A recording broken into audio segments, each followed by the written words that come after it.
പകർച്ചവ്യാധികൾക്ക് തടയിടാനുള്ള പരിശ്രമത്തിലാണ് കോതമംഗലം നഗരസഭ. ഇതിനായി നഗരത്തിലെ ഓടകൾ വൃത്തിയാക്കി.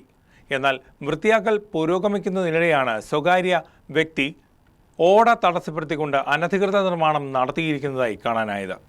താലൂക്ക് ആശുപത്രിക്ക് മുമ്പിൽ ഏറെക്കാലമായി കാണപ്പെട്ട വെള്ളക്കെട്ടിന് കാരണം ഇതുതന്നെയാണെന്ന് കണ്ടെത്തിയിരിക്കുകയാണ്.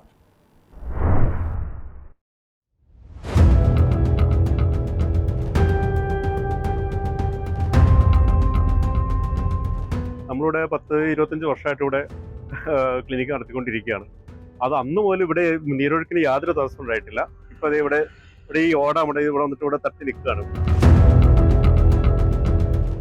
മഴ ഒരു അരമണിക്കൂർ 1 മണിക്കൂർ പെയ്തു കഴിഞ്ഞാൽ എല്ലാ കടകളിലും വെള്ളം കയറുന്ന അവസ്ഥയാണ്. അപ്പോൾ ഇതിന് ഒരു പരിഹാരമായിട്ട് ഞങ്ങൾ മുനിസിപ്പാലിറ്റിയെയും ഒക്കെ സമീപിച്ചെങ്കിലും കറക്റ്റായിട്ടുള്ള ഒരു റിപ്ലൈ നമുക്ക് കിട്ടിയിട്ടില്ല.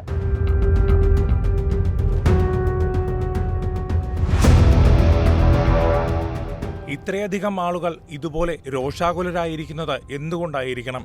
എന്തിനെ പ്രതിയാകാം ഇവർ ഇത്രയേറെ ആശങ്ക പ്രകടിപ്പിക്കുന്നത്? പ്രശ്നം ഗുരുതരമാണ്. കാര്യത്തിലേക്ക് വരാം. കോതമംഗലം താലൂക്ക് ഹെഡ്ക്വാർട്ടേഴ്സ് ആശുപത്രിക്ക് മുൻപിൽ കഴിഞ്ഞ ഏതാനും മാസങ്ങളായി പതിവായി കാണപ്പെടുന്ന വെള്ളക്കെട്ട് ഇവിടെയുള്ള വ്യാപാരികൾക്ക് വലിയ പ്രതിസന്ധി സൃഷ്ടിച്ചു. പലതവണ പരാതി ഉയർന്നു. ഒടുവിൽ നഗരസഭ ഇടപെട്ടു.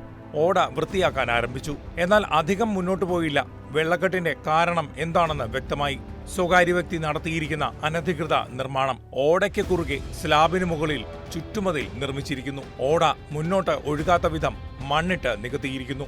നാട്ടുകാരും മുനിസിപ്പൽ അധികൃതരും മതിൽ നിർമ്മിച്ച് ഓട നികത്തിയ സ്വകാര്യ വ്യക്തിയോട് ഓട നികത്തിയതിനെക്കുറിച്ച് ചോദിച്ചു. പരിഹാരം കാണണമെന്നും ആവശ്യപ്പെട്ടു. അദ്ദേഹം യാതൊരു തടസ്സവും പറഞ്ഞില്ല. പകരം പ്രശ്നം പരിഹരിക്കാമെന്ന് ഉറപ്പ് നൽകി. വീണ്ടും ഉറപ്പ് നൽകി. ഉറപ്പ് നൽകിക്കൊണ്ടേയിരിക്കുന്നു. അതേസമയം ഓട നികന്ന അവസ്ഥയിൽ തന്നെ തുടരുന്നു. ഇവിടെയുള്ള ദന്താശുപത്രിയിലെ ഡോക്ടർ തന്റെ ആശുപത്രി ഒരാഴ്ചയായി അടച്ചിട്ടിരിക്കുകയാണ്. ആശുപത്രിക്കുള്ളിലേക്ക് ഓടയിൽ നിന്നും വെള്ളം കയറി ലക്ഷങ്ങളുടെ നാശനഷ്ടമാണ് നേരിട്ടത്. ഇവിടെയുള്ള അടുത്തുള്ള പ്രൈവറ്റ് പ്രോപ്പർട്ടിയിലുള്ള പ്രൈവറ്റ് ആൾക്കാർ അവിടെ മണ്ണിട്ട് നികത്തി മതിലൊക്കെ വെച്ച് വെള്ളം പോകാത്ത രീതിയിൽ ഇപ്പം ഇതാക്കിയേക്കുവാണ്.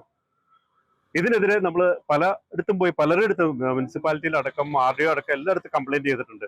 ഇത് ആക്ഷൻ എടുക്കാം എന്ന് പറയുന്നല്ലാണ്ട് ആരും ഇതിനകത്ത് യാതൊരു ആക്ഷനും എടുക്കുന്നില്ല. ഇവിടെ കെട്ടിക്കിടക്കുന്നത് മലിനജലം മാത്രമല്ല, പകർച്ചവ്യാധികളാണ്. പകർച്ചവ്യാധികൾ നിയന്ത്രിക്കാൻ നഗരസഭയും ആരോഗ്യവകുപ്പും കിണഞ്ഞു പരിശ്രമിക്കുമ്പോഴാണ് മലിനജലം ഒഴുകിപ്പോകേണ്ട ഓട നികത്തിക്കൊണ്ടുള്ള സ്വകാര്യ വ്യക്തിയുടെ പരസ്യ നിയമലംഘനം. ഇനി രോഗങ്ങൾ പടർന്നു പിടിക്കാൻ കാരണമാകുന്ന ഈ വെള്ളക്കെട്ടിന് കാരണക്കാരനായ ആ സ്വകാര്യ വ്യക്തി ആരാണെന്ന് കൂടി വെളിപ്പെടുത്താം. അദ്ദേഹം ഒരു ഡോക്ടറാണ്. News desk KCV news.